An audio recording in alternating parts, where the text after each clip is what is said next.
यह एक जहाज की दास्तान है जिसका नाम पुणे भारत में पुकारा गया और इसके नाम पर चर्चा हुई, लेकिन असली कहानी तो सैकड़ों मील दूर बर्फीले आर्कटिक में लिखी गई थी। साल 1914 में स्वीडन में बना एक जहाज SS बेचिमो। 1921 में इसे हडसन बे कंपनी ने खरीदा और यह फर जानवरों की खाल के व्यापार का भरोसेमंद साधन बन गया। कई साल तक यह जहाज समुद्र की लहरों पर तैरता रहा, पर उसकी असली पहचान तो एक हादसे से बनने वाली थी।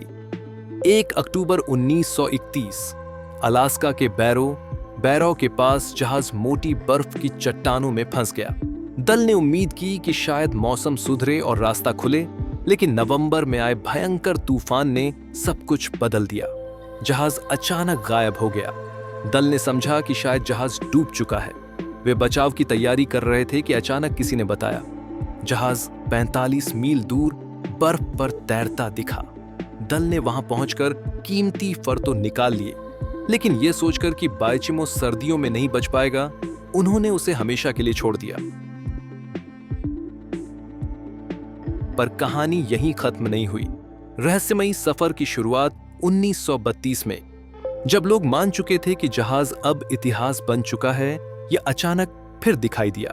इस बार अपनी पुरानी जगह से सैकड़ों मील दूर। एक शिकारी ने इसे देखा और उस पर चढ़ भी गया। 1933 में तो यह और भी रोमांचक हुआ।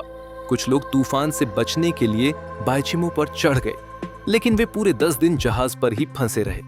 बचाने की कोशिशें, कई बार इसे बचाने की कोशिश हुई।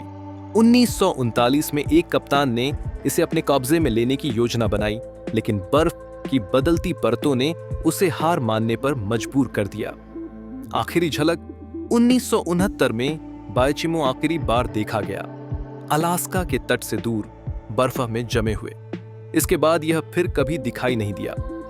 माना जाता है कि यह कहीं गहराई में डूब गया होगा, लेकिन सच कोई नहीं जानता। लगभग 40 साल तक बिना किसी दल के भटकता यह जहाज रहस्य और रोमांच का प्रतीक बन गया। लोग इसे नाम देने लगे ghost ship of the Arctic. यह जहाज की दास्तान अब भी समंदर की हवाओं में जिंदा है। यही है बेचिमो।